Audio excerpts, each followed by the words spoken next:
Tuhan Yesus. Dengan penuh pengharapan dan doa, kita semuanya ada dalam perlindungan Tuhan, penyertaan dan kasih sayang Tuhan dalam hidup kita.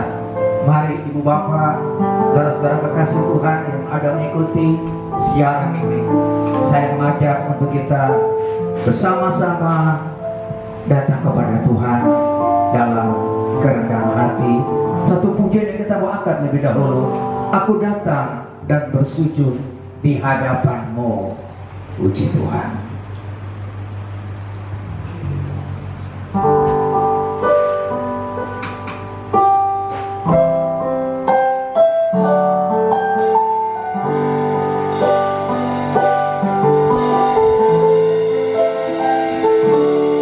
Aku datang dan ku bersujud di hadapan-Mu.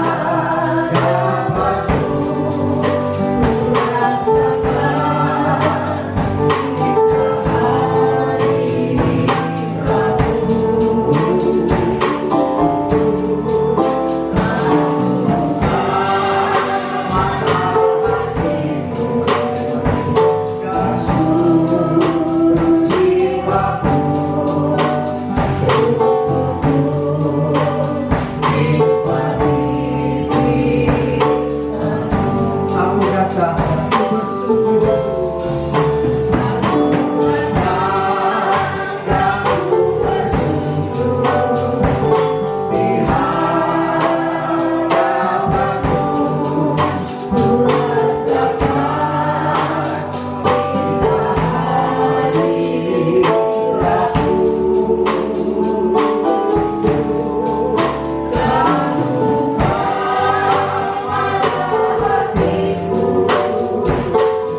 kita. Puji Tuhan. Kita sama satu pujian, ku masuk ruang maha kudus.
Firman Allah Alkitab kita masing-masing.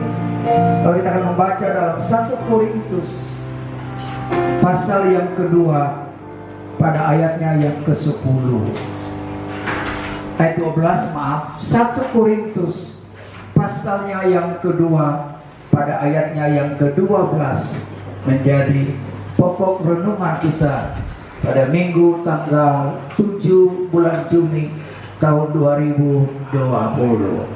Kita tidak menerima roh dunia, tetapi roh yang berasal dari Allah, supaya kita tahu apa yang dikaruniakan Allah kepada kita.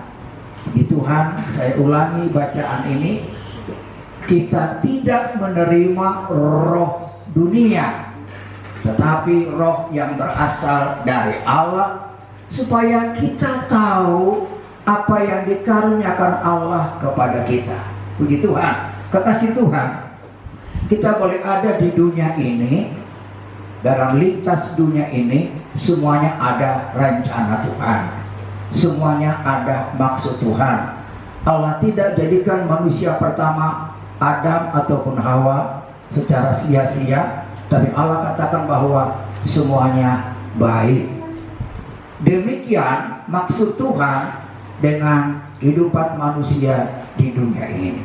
Sementara kita terus bergumul, karena begitulah firman Tuhan, bahwa manusia yang lahir dari kaum perempuan akan terus bergumul, sehingga perjalanan masalah, tantangan hidup sebagai manusia itu hanya suatu pelatihan bagi kehidupan tiap-tiap kita. Tetapi hal yang paling utama dalam hidup ini yang harus selalu kita renungkan, bahwa keberadaan kita ini ada dengan maksud Tuhan. Sekalipun yang kita rasakan sampai hari-hari terakhir ini, suasana pandemi COVID-19 belum saja selesai di berbagai belahan dunia, termasuk di Indonesia. Kebijakan-kebijakan yang diambil oleh Bapak Presiden pemerintahan Indonesia ini, apa yang diambil semuanya itu untuk memberikan suatu solusi, memberikan suatu jawaban bagi tiap-tiap kita. Dan sementara kita terus bergumul dan bergumul, Saya mau kembali katakan lagi bahwa Tuhan punya rancangan yang sangat indah kepada tiap kita. Dalam 1 Petrus pasal 2 ayat yang ke-9 diungkapkan di sana bahwa Allah sudah memilih kita. 1 Petrus pasal 2 ayat 9 bahwa Allah telah memilih kita menjadi bangsa yang dipilih, imamat yang rajani, bangsa yang kudus, umat kepunyaan Allah sendiri, supaya memberitakan perbuatan-perbuatan yang besar dari Dia yang telah memanggil kamu keluar dari kegelapan kepada terangnya yang ajaib. Jadi ini salah satu bagian yang saya ambil dari firman Tuhan untuk membuka mata hati kita masuk dalam perenungan nats pokok 1 Korintus 2 ayat 9, di mana kita ayat 12, di mana kita pertama-tama perlu ingat dahulu bahwa kalaupun kita ada sampai sekarang ini, itu ada maksud Tuhan. Kita menjadi bangsa yang dipilih, imamat yang rajani, menjadi umat kepunyaan Allah sendiri. Untuk apa? Menyatakan perbuatan-perbuatan Allah. Sebab itu Allah tidak memberikan kepada kita roh dunia. Sebagai umat yang dipilih oleh Tuhan, pelayan-pelayan Tuhan, imamat-imamat yang melayani tugas dalam pelayanan imam, semua dipilih oleh Allah bukan dengan roh dunia. Karena roh dunia ini dikatakan dalam Galatia pasal 4 ayatnya yang ketiga, roh dunia ini belum akil balik. Galatia pasal 4 ayat 3, demikian pula kita, selama kita belum akil balik, kita takluk juga kepada roh-roh dunia. Kenapa Allah tidak memberikan roh dunia pada manusia, padahal kita berada di dunia ini? Karena roh dunia ini diungkapkan dalam ilham roh oleh Rasul Paulus. Galatia 4 ayat 3, kehidupan yang belum dewasa, yang belum akil balik, maka itu pertanda keadaannya tunduk kepada roh-roh dunia. Kenapa kita masih mendapati ada orang-orang yang telah mengerti firman Tuhan, ada orang-orang yang telah mendapat pilihan dari Tuhan sebagai bangsa pilihan, umat pilihan, imamat yang rajani untuk menyatakan kemuliaan perbuatan besar Allah. Kenapa mereka harus mandek di perjalanan? Kenapa mereka harus berhenti di perjalanan? Kenapa mereka harus kalah dalam perjuangan di dunia ini? Ya, sebab masih ada roh-roh dunia yang membuat ketidakdewasaan, belum akil balik. Lanjut pada Galatia 4 ayat 9, bagaimana diungkapkan lagi di sana? Galatia 4 ayat 9-nya. Tetapi sekarang, sesudah kamu mengenal Allah, atau lebih baik sesudah kamu dikenal Allah, bagaimanakah kamu berbalik lagi kepada roh-roh dunia yang lemah dan miskin, dan mau mulai memperhambakan diri lagi kepadanya?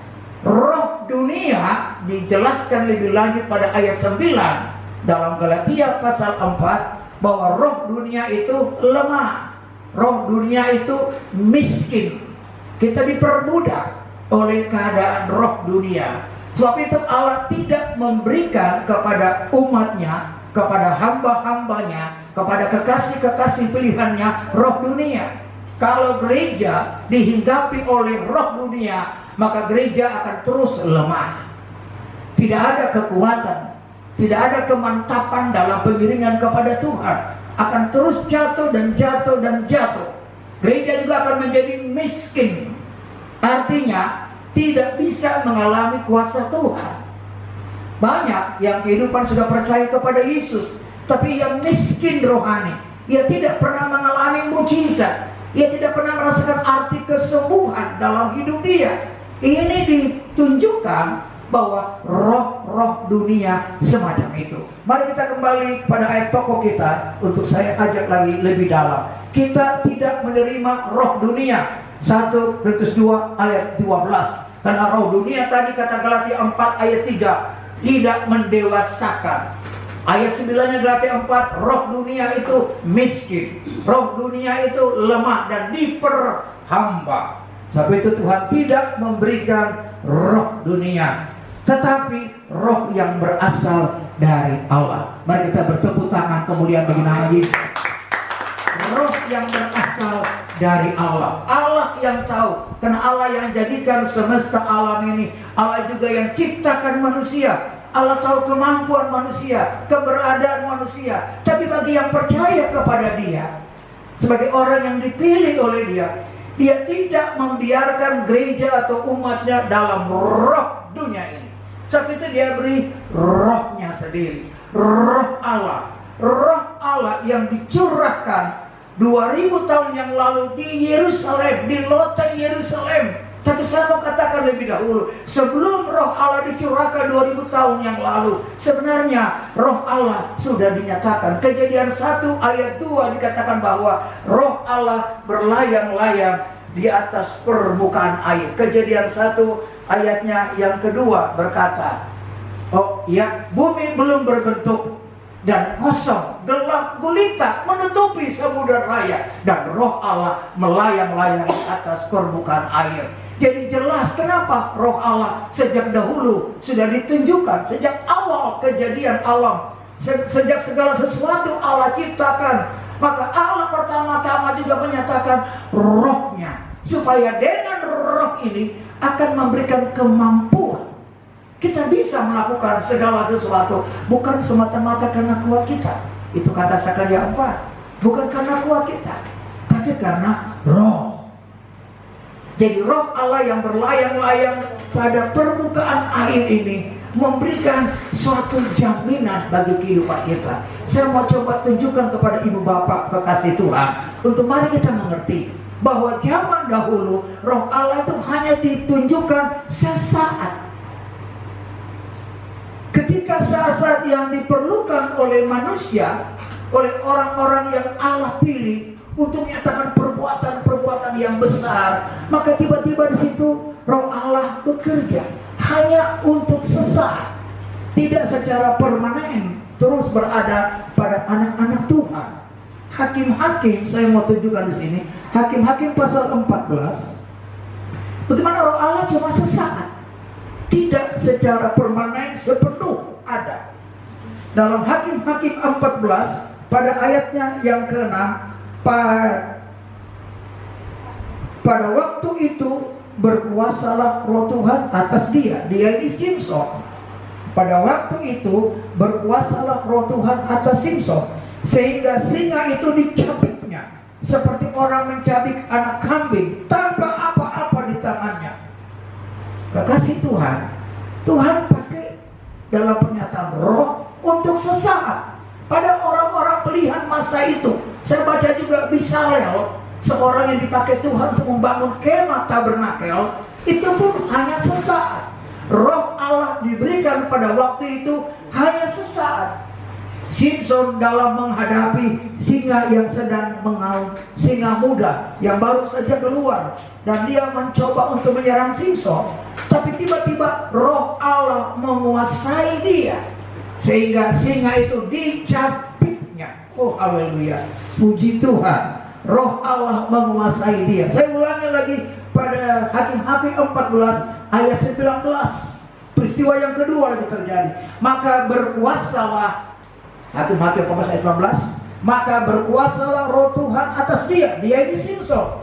Lalu pergilah Simson ke Askelon dan dibunuhnya 30 orang di sana. Diambilnyalah pakaian mereka dan diberikannya pakaian-pakaian kebesaran kepada orang-orang yang dapat memberi jawab teka-teki. Luar biasa. Hanya sesaat, tapi ini memberikan bukti yang sangat kuat bahwa roh Allah turun, roh Allah nyata pada Simson hanya sesaat. Masih dalam Hakim-hakim 15 pada ayat 15, Hakim-hakim 15 ayat 15. Kemudian ia menemui sebuah tulang rahang keledai yang masih baru, diulurkan tangannya, dipungutnya dan dipukulnya mati 1000 orang dengan tulang itu. Oh puji Tuhan, Baca ayat 14-nya.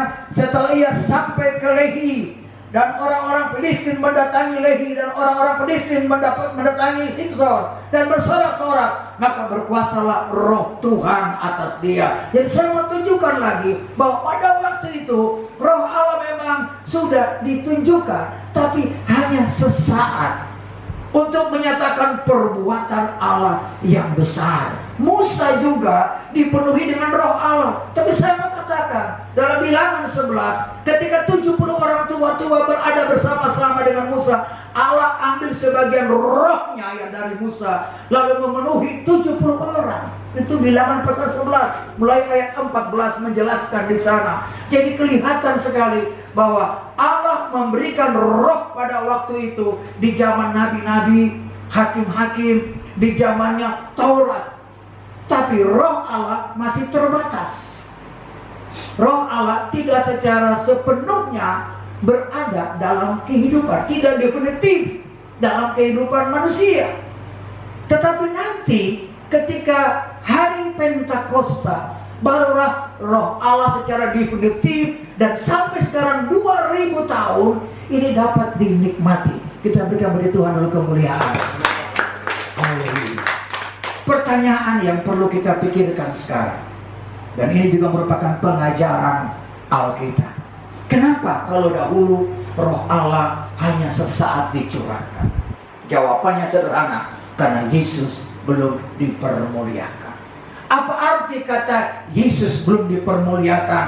Dosa manusia belum dihapus. Zaman nabi-nabi, zaman Taurat dahulu, kenapa roh Allah hanya sesaat berada pada seseorang? Karena pada waktu itu korban yang manusia buat hanya korban darah lembu, hanya korban darah domba. Yang artinya apa? Korban yang dilakukan itu hanya menutup, bukan menghapus. Korban yang dilakukan pada waktu itu hanya korban menutup dosa, bukan korban menebus. Kita pindah dalam Ibrani pasal 10 ayat yang keempat. Ibrani pasal 10 ayat 4, supaya kita lebih dalam memahami kenapa roh Allah pada waktu itu hanya sesaat. Sebab tidak mungkin darah lembu jantan atau darah domba jantan menghapuskan dosa. Apa yang dibuat orang zaman dahulu, ya, termasuk Kain juga bawa korban, Habil bawa korban, dan semua bawa korban. Tapi korban itu korban binatang, itu tidak menghapus dosa, itu hanya menutup dosa. Ibarat selimut menutup keburukan. Pakaian yang kita pakai ini menutup keburukan kita, tapi itu bukan menghapus. Tapi waktu Yesus dimuliakan, itu melalui korban salib. Dia mengorbankan dirinya sendiri supaya menebus dosa umat manusia. Sampai itu ia berkata, aku akan bangkit pada hari yang ketiga, dan 40 hari lamanya aku bergaul berada dengan kamu. Dan hari ke-50, hari Pentakosta, minggu kelemarin, tanggal 31 Mei, kita baru memperingati hari Pentakosta. Kenapa bisa terjadi hal yang luar biasa ini? Ya, karena Yesus, anak domba Allah, sudah menebus, bukan menutup, tapi sudah menebus dosa manusia. Itu sebabnya dia berkata kepada murid-muridnya dalam Yohanes 20 ayat 22, dia menghembuskan rohnya. Dalam Yohanes 20 ayat 22 dikatakan begini firman Tuhan, dan sesudah berkata demikian, ia mengembusi mereka dan berkata, terimalah Roh Kudus. Jadi Roh Kudus yang telah dicurahkan 2000 tahun yang lalu, sebelum hari Pentakosta terjadi. Yohanes 20 ini masih berbicara dari hari pertama kebangkitan Yesus. Kalau baca ayat sebelumnya dari bacaan kita ini, maka ditunjukkan bahwa pada malam hari itu, setelah ia bangkit dari kematian, terbongkar kubur kematian itu, dia hidup. Lalu malam harinya ia datang kepada murid-murid yang dalam kondisi tercekam, Keadaan mereka takut, dan mereka bersembunyi. Semua pintu tembok tertutup rapat. Tapi Yesus, dan dia berkata, terimalah Roh Kudus. Saudara, perlunya terima Roh Kudus. Saya ulangi lagi, kekasih Tuhan, gereja Tuhan perlu menerima Roh Kudus. Banyak gereja hanya minta pengurapan Roh Kudus, tetapi tidak dipraktekkan secara alkitabiah. Seharusnya seperti apa roh itu mesti berkarya, seperti apa roh itu mesti terjadi dalam perhimpunan jemaat. Itu diatur dalam firman Tuhan 1 Korintus 14 ayat 6 sampai 33. Ketika kamu berkumpul, berhimpun, ada roh Allah di situ. Sebab itu kita harus terima Roh Kudus. Dalam bagian lain, Kisah Rasul 19 ayat 1 dan ayat 2, Kisah Rasul pasal 19 ayat 1 dan ayat 2, Rasul Paulus bertanya kepada orang-orang di Efesus. 1 Korintus 19 ayat 1, ketika Apolos masih di Korintus, Paulus sudah menjelajah daerah-daerah pedalaman dan tiba di Efesus. Di situ didapatinya beberapa orang murid. Ayat 2, katanya kepada mereka, sudahkah kamu menerima Roh Kudus? Ini pertanyaan. Sudahkah kamu menerima Roh Kudus? Sebagai hamba Tuhan dan sebagai orang-orang yang banyak baca firman, mendapat ilham roh, pernyataan roh, maka ada yang Tuhan taruh dalam hidup kita. Sudahkah kita mempertanyakan kepada banyak orang yang percaya dengan maksud, sudahkah kamu menerima Roh Kudus? Seperti Yesus berkata dalam Yohanes 20 ayat 22 tadi, terimalah Roh Kudus. Pada waktu itu belum terjadi hari Pentakosta, saat Yesus menghembusi rohnya dan dia berkata, terima Roh Kudus. Waktu itu belum hari Pentakosta. 10 hari kemudian dalam Kisah Rasul pasal yang kedua, baru roh itu diturunkan. Ini pengajaran firman. Jadi sebelum terjadi hari Pentakosta, hari ke-50, wah luar biasa, Yesus lebih dahulu memperlengkapi murid-muridnya. Kita bagi Tuhan kemuliaan. Haleluya. Saya sedang melihat ada suatu rancangan Tuhan yang besar dengan hamba-hamba Tuhan dan orang-orang yang benar-benar melakukan kehendak Tuhan, yaitu roh ini akan memperlengkapi. Jadi kita kembali pada nas pokok kita. Tuhan tidak memberikan, 1 Korintus 2 ayat 12, Tuhan tidak memberikan kepada kita roh dunia, roh yang miskin, roh yang lemah, roh yang tidak akil balik. Tapi roh memberikan kepada kita roh Allah. Yang Allah berikan adalah roh Allah, supaya kita tahu. Sekarang apa yang kita mau tahu? 2 Timotius 1 ayat yang ke-7. 2 Timotius 1 ayat 7. Apa yang kita mau tahu yang roh Allah berikan kepada tiap-tiap kita? 2 Timotius pasal 1 ayatnya yang ke-7 berkata demikian. Sebab Allah memberi kepada kita bukan roh ketakutan. Halo. Supaya kita mau tahu, yang roh Allah berikan kepada kita bukan roh ketakutan, melainkan roh yang membangkitkan kekuatan. Ada satu dinamo, satu mesin roda yang terus berputar. Ada kepanasan rohani, ada semangat rohani, ada dorongan-dorongan rohani, supaya terus ada kekuatan. Ini berputar secara luar biasa. Itu yang roh Allah beri, supaya kita tahu kasih dan ketertiban. Jadi mari kita tahu sekarang apa yang roh Allah berikan, supaya kita tidak takut, supaya kita terus dibangkitkan kekuatan ini. Kalau saudara mulai merasa, aduh aku mulai putus asa, aduh aku tidak sanggup lagi, aduh aku lemah lagi, saya mau katakan roh yang Allah berikan, roh untuk kita tahu, yaitu roh supaya tidak takut. Jangan takut dengan apapun yang sedang terjadi hari-hari ini. Jangan takut, karena semua yang terjadi adalah akibat dari ramalan. nubuat firman Tuhan. Semua yang terjadi di dunia ini karena Tuhan sudah menubuatkan dalam Injil, dalam buku Wahyu, dalam kitab Daniel. Ini banyak dibuka rahasia yang besar. Yesus sendiri memperkatakan hal itu. Sebab itu mari kita terima Roh Allah.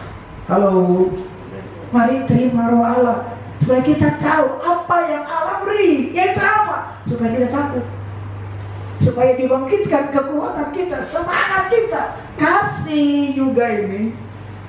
Aduh, hari-hari ini kasih mulai semakin menipis. Kasih mulai dingin. Orang mulai lebih mencintai diri sendiri daripada mengasihi orang lain. Banyak orang mulai takut ya karena keadaan sulit. Saya menyadari betul keadaan sulit, tapi firman Tuhan selalu mau berkata, dan Allah berikan roh untuk kita tahu apa itu kasih. Gereja dalam situasi seperti ini harus berani buka tangan, harus berani keluar, harus berani berbuat, berani memberi.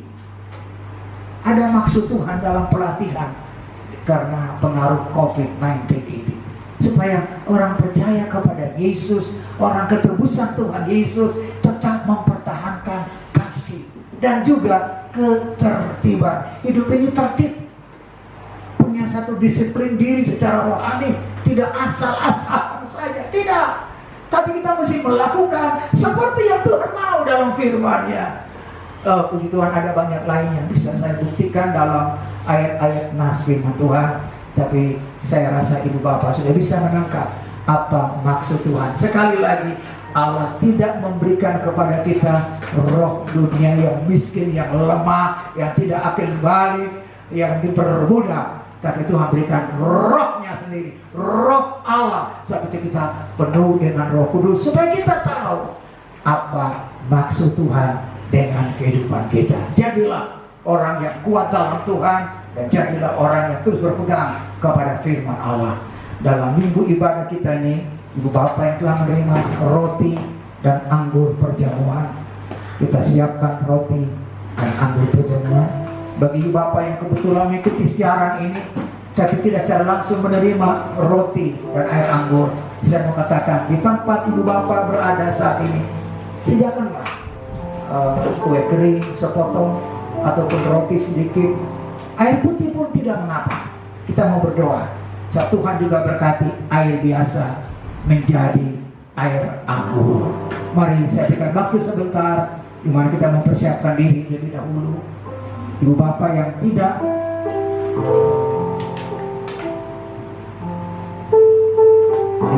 mendapat roti perjamuan, bisa ambil roti di rumah sendiri, siapkan air. Puji Tuhan. Kita angkat pujian Rohmu yang hidup, pelan-pelan. Rohmu yang hidup. Kalau kita mau berdoa lebih dahulu, supaya Tuhan berkati. Aku berdoa Bapa buat roti perjamuan, baik yang ada di tangan saudara-saudara jemaat yang ikuti siaran ini maupun yang tidak mengikuti. Aku berdoa Tuhan tolong mereka yang kebetulan belum mempersiapkan roti ataupun air. Aku berdoa Tuhan tolong dan berkatilah roti yang kebetulan sudah disiapkan juga air. Tuhan berkati. Buat kami juga yang sudah ada roti dan air anggur, Tuhan berkati supaya roti ini menjadi tubuhmu, air anggur ini menjadi darahmu Yesus, dan kami terima ada kuasa Tuhan yang terjadi. Haleluya. Rohmu yang hidup, Rohmu yang hidup, penuhiku, mengalir dalamku. Jiwaku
dengan tangan kanan kita dan dengarkan firman Tuhan. Yesus mengambil roti, mengucap berkat, memecah-mecahkannya, lalu memberikannya kepada murid-muridnya, juga kepada kami semuanya, dan berkata, ambillah, makanlah, inilah tubuhku.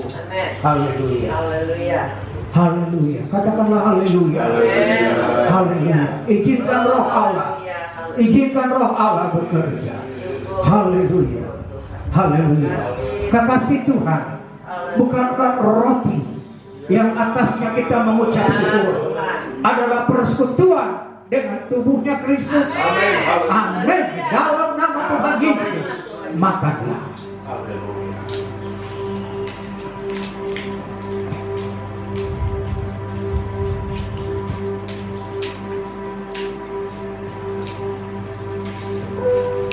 Kita angkat cawan darah perjanjian. Sesudah itu Yesus mengambil cawan, mengucap syukur, lalu memberikannya kepada mereka, juga kepada kita semuanya, dan berkata, minumlah kamu semua dari cawan ini, sebab inilah darahku, darah perjanjian yang ditumpahkan bagi banyak orang untuk pengampunan dosa. Haleluya. Katakanlah haleluya. Haleluya. Mari roh Allah bekerja. Biar abad sikap biar abad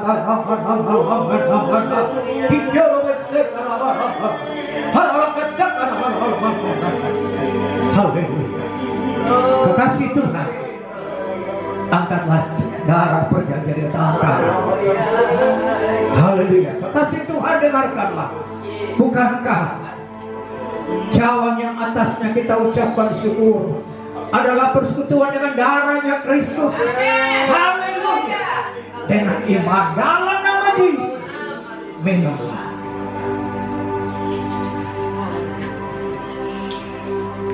Berhembuslah Roh Kudus di tempat ini. Dengan semuanya, berhembuslah. Kita nyanyi semuanya.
kuasamu saja.